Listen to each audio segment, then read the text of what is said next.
Siratal ladzina alaihim waladhdallin. Amin. Bismillahirrahmanirrahim. Kita memasuki hadis yang ke-13 ya, di bab al-ghusl wa hukmul junub. Wa an Ummi Salamata radhiyallahu anha qalat, itu ya Rasulullah, inni imra'atun asyuddu sya'ara ra'si afa anquduhu li ghuslil jinabah wa fi riwayatin wal haidah qala la innama yakfiki an tuhti ala ra'siki salasa hasayatin. Rawahu Muslimun. Diriwayatkan oleh Imam Muslim dari sahabiah ya. Ummu Salamah radhiyallahu anha, beliau pernah bertanya kepada Rasulullah begini, wahai Rasulullah, saya itu mengikat, seorang perempuan yang mengikat rambut kepala saya. Apakah saya harus melepaskan ikatan rambut saya itu li ghuslil jinabah, karena akan melaksanakan mandi jinabat. Kalau dalam riwayat yang lain dikatakan wal haidah, untuk mandi jinabat atau mandi setelah haid ya. Apa jawaban Rasulullah? Rasulullah mengatakan la, tidak, artinya tidak perlu dilepaskan ikatan rambut kepala itu, kepangan atau kelabangan atau ikatan rambut gitu ya, itu nggak perlu diurai gitu. Innama yakfiki an tuhsi ala ra'siki salasa hasayatin. Kamu hanya cukup menuangkan gitu di atas kepalamu 3 kali basuhan gitu, 3 kali siraman. Dari hadis ini ya, para ulama memahami bahwa tidak harus, dalam arti tidak wajib ya, melepaskan ikatan rambut bagi perempuan ketika akan mandi besar atau mandi jinabat. Dasarnya adalah hadis ini ya, di mana Ummu Salamah ya, ini bertanya kepada Rasulullah, apa harus lepas ikatan rambut wahai Rasulullah? Ternyata jawaban Rasulullah enggak ya. Ini menunjukkan tadi itu bahwa tidak wajib melepaskan ikatan rambut ketika akan mandi besar.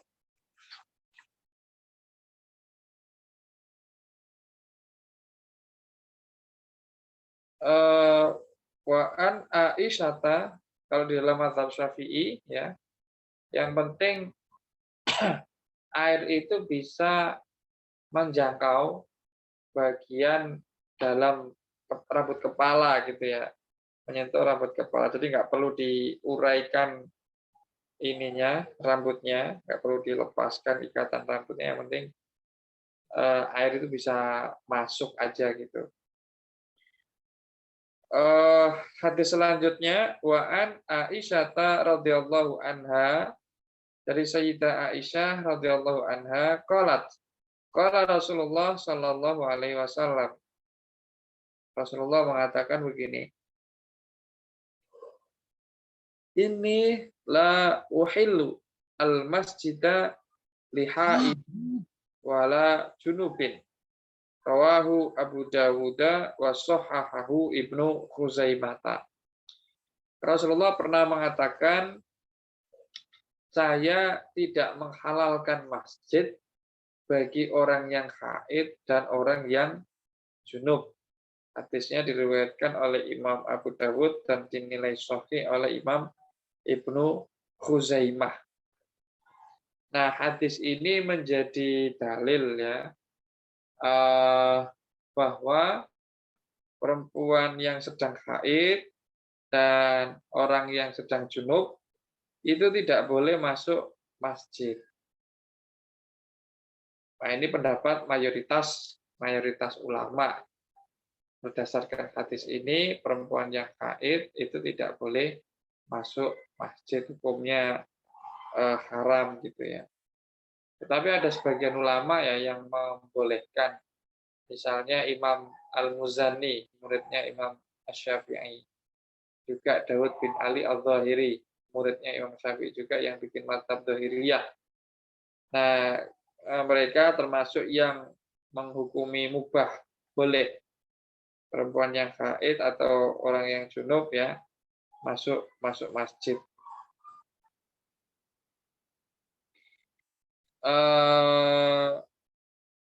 Hadis berikutnya wa anha qalat, dan diriwayatkan pula dari Sayyidah Aisyah bahwa beliau mengatakan kuntu aghtasilu ana wa Rasulullah sallallahu alaihi wasallam min ina'in wahidin.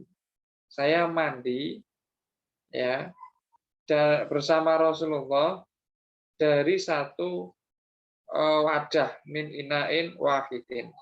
Tahtalifu aidina fihi minal jinabah.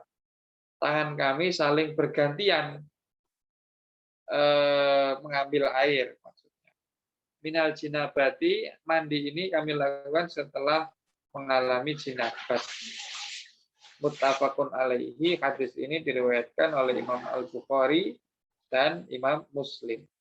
Wazada Ibnu Hibbana, riwayat Imam Ibnu Hibban ini ada tambahannya. Batal taki aidina. Bukan hanya bergantian, tapi juga saling bertemu gitu ya. Tangan-tangan kami. Nah ini hadisnya menceritakan seperti itu. Ya, hadisnya menceritakan seperti itu. Nah ini menjadi dalil untuk apa? Ya salah satunya dalil kebolehan mandi ya bersama antara laki-laki dan perempuan, suami istri maksudnya, min ma'in wahidin, dari satu air yang sama ya, dari satu wadah yang sama. Nah ini membantah sebagian ya asumsi yang menganggap perempuan itu najis atau sejenisnya gitu. Nah, ini menunjukkan kebolehannya ya, bahwa tidak masalah su'rul mar'ah, sisa airnya seorang perempuan ya, itu suci juga ya, sama seperti laki-laki. Wa an Abi Hurairah, hadis berikutnya, dan dari sahabat Abu Hurairah radhiyallahu an qala Rasulullah sallallahu alaihi wasallam, inna tahta kulli sya'ratin jinabatun faghsilu asy-sya'ra wa anqu al-basyara, rawahu Abu Dawud wa Tirmidzi wa dha'afahu. Hadis berikutnya diriwayatkan dari sahabat Abu Hurairah. Beliau mengatakan bahwa Rasulullah itu pernah berkata begini, setiap akar atau setiap pangkal rambut itu punya jinabatnya. Ya, punya jinabatnya. Faghsilu asy'ara, karena itu ya basuhlah rambut kalian sebenar-benarnya gitu. Dengan sebenar-benarnya basuhan. Faghsilu asy'ara. Wa angku al-basyara, dan bersihkan kulit kalian. Ini menunjukkan ya wajibnya meratakan air ke seluruh bagian tubuh. Takmimul jasad, ya, meratakan seluruh bagian tubuh. Nah, hadis ini bernilai dhaif, ya, dinilai dhaif oleh Imam Abu Dawud dan Imam At-Tirmidzi. Wali Ahmada an Aisyata, Imam Ahmad dalam kitab Mustadnya itu juga punya riwayat dari Sayyidah Aisyah yang maknanya sama persis seperti tadi. Wa fihi rawin majhulun, ya, dan di dalam sanadnya itu terdapat perawi yang majhul, artinya juga dhaif juga. Nah, ini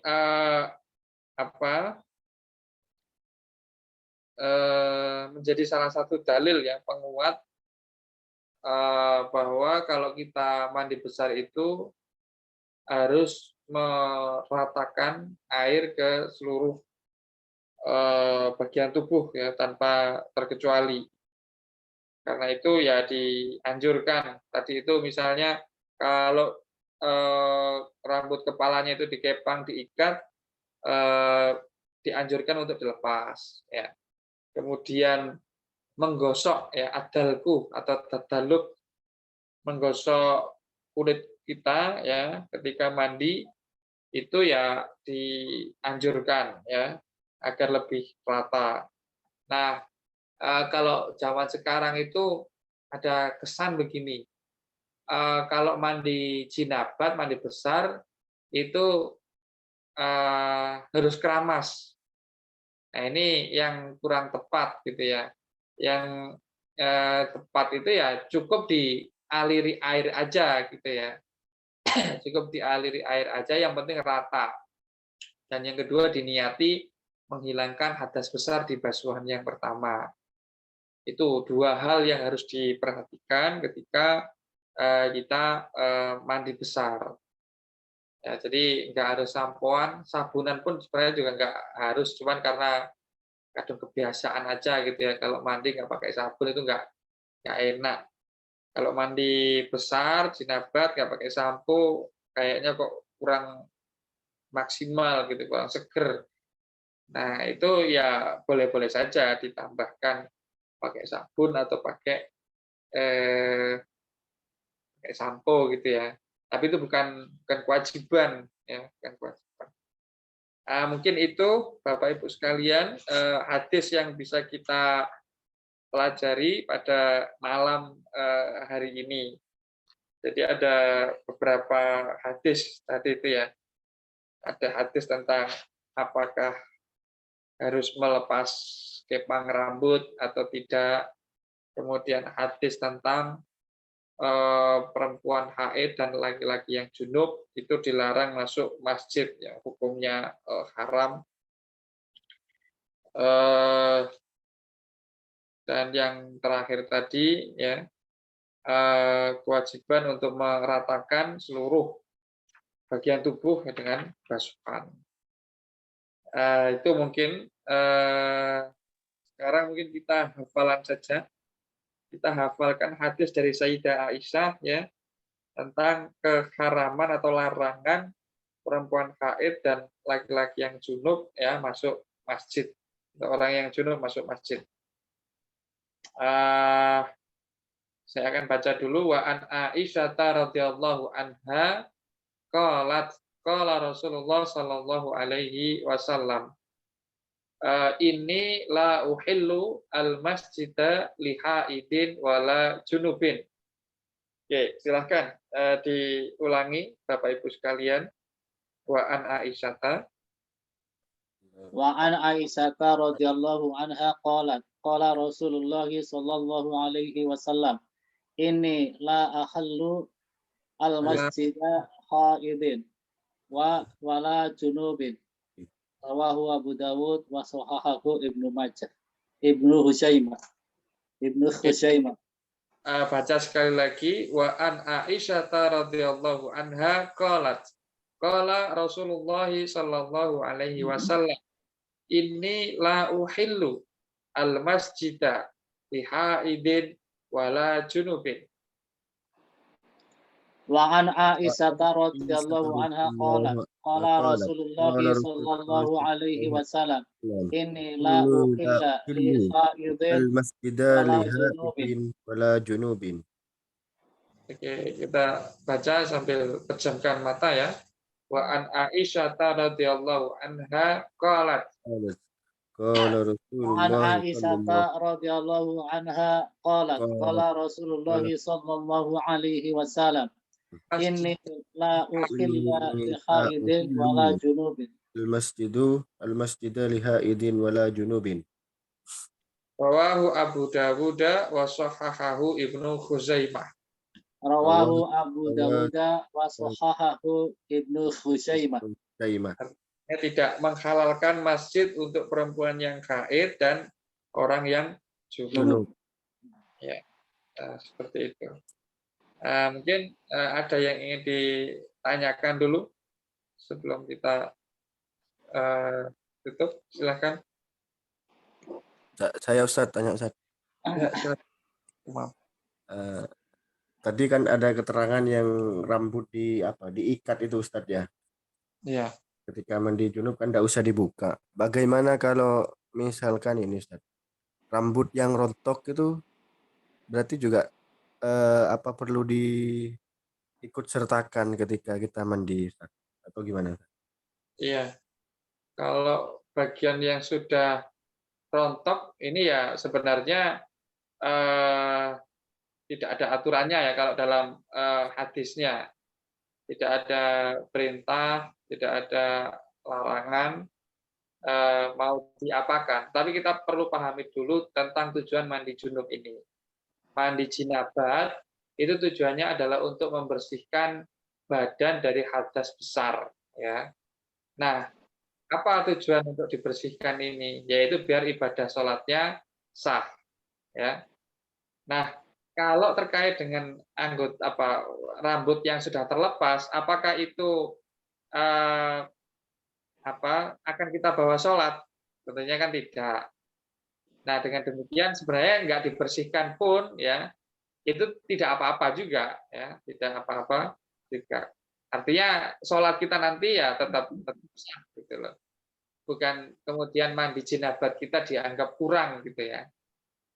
Nah, ini satu. Jadi soal sah tidaknya kalau tidak menyertakan rambut yang sudah rontok itu, jawabannya adalah sah-sah saja. Ya, hukumnya sah tanpa memandikan kuku atau rambut yang rontok itu. Ya, karena tujuannya adalah menghilangkan hadas besar. Tapi ada sebagian pendapat ya dalam mazhab Syafi'i. Wakilah disampaikan oleh Imam Al-Ghazali ya bahwa dianjurkan untuk diajak mandi gitu ya. Untuk diajak mandi. Tujuannya apa? Tujuannya di akhirat kelak biar mereka nggak protes gitu. Biar suci gitu. Ya sebagai sebuah pendapat ya boleh-boleh saja gitu ya. Mungkin itu untuk ikhtiar, untuk berhati-hati daripada kita repot di akhirat kelak gitu ya. Tapi ini pun hadisnya juga tidak ada gitu, tidak ada tuntunan yang mengarah ke sana. Itu mungkin Mas Khairul Umam. Ya, terima kasih Ustaz. Tadi itu boleh tanya lagi Pak Ustadz? Ya, Pak Sarifno. Ini sebenarnya pertanyaan yang pertemuan kemarin belum dijawab. Iya. Jadi gini, kita kan masih berhubungan dengan mandi junub lah ya. Iya.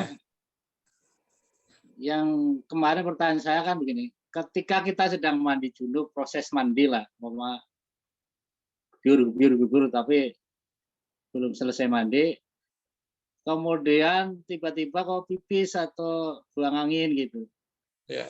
Nah, apakah setelah mandi kita harus wudhu lagi atau karena dengan kita mandi junub itu kemudian yang hadas kecil tadi itu bisa hilang dengan mandi junub atau tidak kan gitu? Ya. Ya, iya ini PR kemarin Pak ya. Pas saya sedikit baca lagi itu begini. Jadi kalau Rasulullah itu wudhu apa namanya urutan wudhunya apa mandi besarnya itu sebelumnya beliau istingsak dulu apa namanya membersihkan tangan dulu ya. Kemudian baru membersihkan kemaluannya dulu pakai tangan kiri, baru kemudian berwudhu ya, baru kemudian membasuh seluruh bagian tubuhnya. Afadhu sairu jasadihi. Dikatakan bahwa setelah mandi itu Rasulullah tidak wudhu lagi dan sholat 2 rakaat. Iya. Nah, kemudian menjadi kaidah ya apa namanya dukhulul wudhu alal ghusl, masuknya mandi apa namanya wudhu ya mandi besar itu tadi ya tahtal ghusl tadi. Nah pertanyaannya bagaimana ketika di tengah-tengah mandi itu melakukan perbuatan yang bisa membatalkan wudhu ya. Ya dalam hal ini ya batal sejauh yang saya pahami. Wudhunya harus wudhu lagi setelah mandi itu. Iya. Jadi Karena udah memutus wudhu gitu ya. Jadi ini termasuk sunnah mandi, Pak Suritno. Wudhu setelah mandi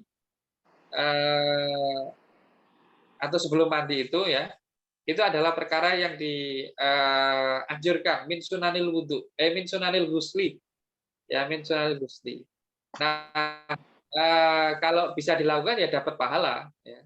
Tetapi tadi itu ya kalau dia melakukan perbuatan yang membatalkan wudhu, ya di tengah-tengah mandi atau setelah mandi itu ya dia ya harus wudhu lagi. Wudhunya dinilai batal. Itu sejauh yang saya pahami. Oke. Berarti clear lah istilahnya. Memang kalau wudhunya batal tetap aja harus wudhu lagi kan begitulah. Iya betul. Karena yang membatalkan wudhu diantaranya itu tadi pipis atau buang angin itu kan batalkan wudhu. Sehingga wudhunya yang rusak udah. Ya kalau mandi betul. Kalau mandinya nggak batal, nggak ada ceritanya. Mandinya nggak batal mungkin, sah gitu. Tapi wudhunya yang rusak. Terus yang kedua pertanyaan di chat.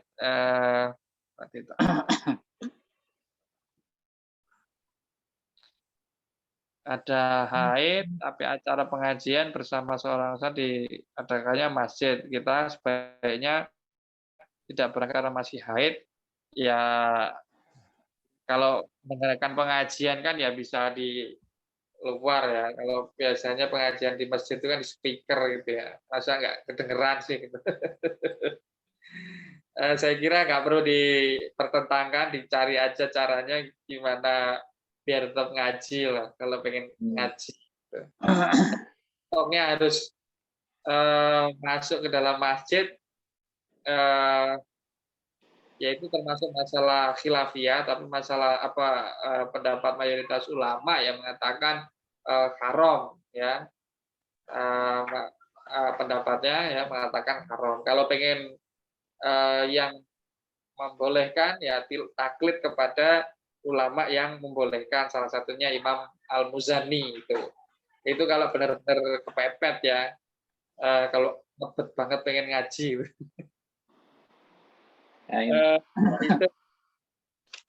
Jadi saya kira pilihannya banyak ya, mana-mana yang mau kita ikuti, yang penting didasarkan pemahaman yang benar gitu ya. Itu mungkin yang bisa saya respon. Gitu. Saya kira cukup ya Bapak Ibu sekalian. Ada PR lagi nggak ya kemarin itu? Saya nggak belum. Ustadz izin bertanya Ustadz. Iya. Ini Ustadz, kan kalau kita misalkan mandi wajib ya pakai shower gitu katakanlah, kan biasanya di rumah itu kan kita ada ember ya Ustadz ya untuk menampung air. Nah biasanya itu kadang-kadang kan nggak ngeh ya Ustadz ya, itu nyiprat ke ember kan jadinya embernya airnya jadi mustamal kan Ustadz ya. airnya jadi mustakmal. Mustaqmal.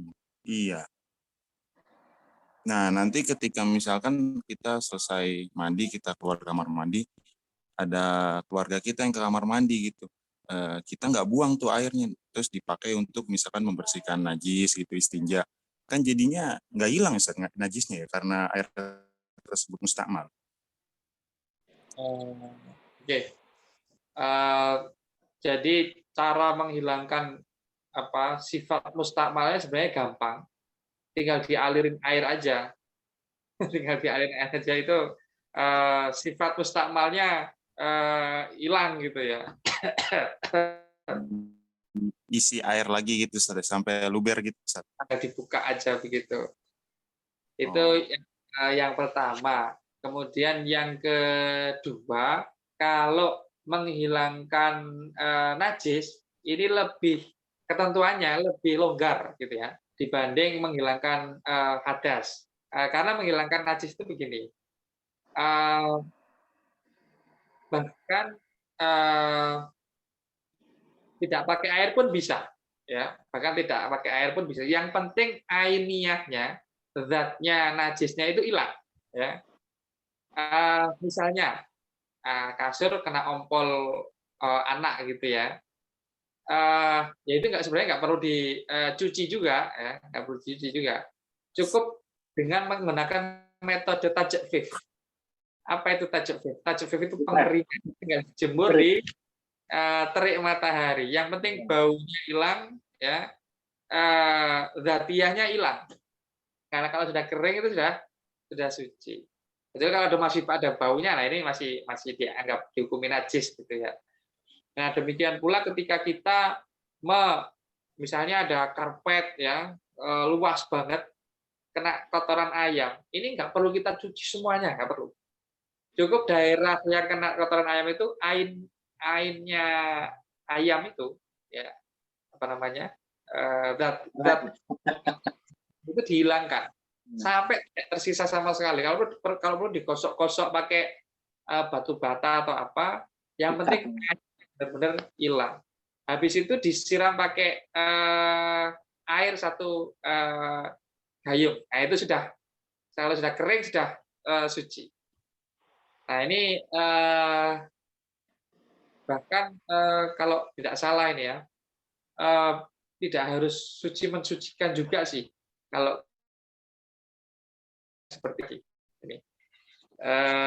Terkait dengan yang paling akhir ini, apakah bisa pakai air yang mustakmal gitu? Apakah harus tetap pakai air yang suci dan mensucikan kalau menghilangkan najis? Nah itu mungkin Mas Sirbini. Ya. Kalau menghilangkan sifat mustakmalnya tinggal ditambahin aliran. Ditambahin.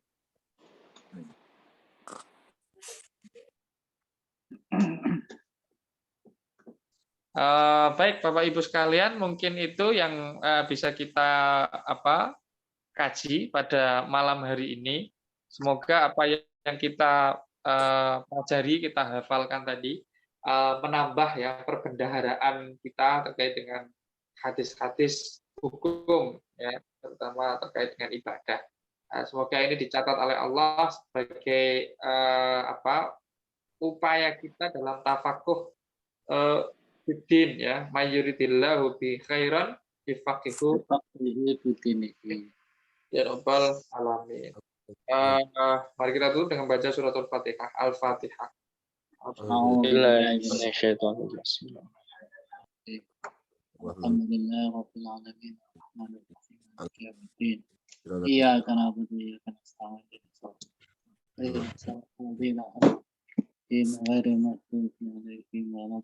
Demikian. Wassalamualaikum warahmatullahi wabarakatuh. Waalaikumsalam warahmatullahi